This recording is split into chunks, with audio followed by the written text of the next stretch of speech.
فرنسا في واحد الوقت مشى مع الربعه وثلث ديال الصباح وبقى مخبي في فرنسا. علاش الرئيس ديال الصين جا حبس بطيارته وجا يوقف على شغله؟ الصين راه عندها مصالح في المغرب، وصيفطوا ليه الحسن الثالث تما.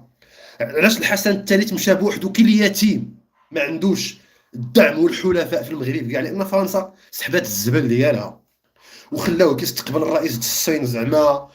ودابا نتوما معانا ولا مع غانا؟ هذيك هي اللي داروا ليهم. البروتوكول كله عوج مخرق باباه.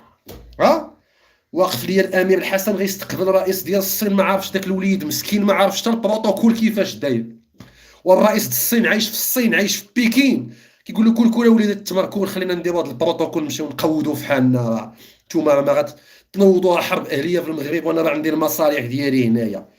الرئيس ديال الصين كان في امريكا الجنوبيه كيقضي شي شغل ويقول لهم حبسوا وما مشاش عندك ولا دار معاك ولا عطاك وقت، عطاك نص ساعه د المكانه ويمشي للسفاره الصينيه.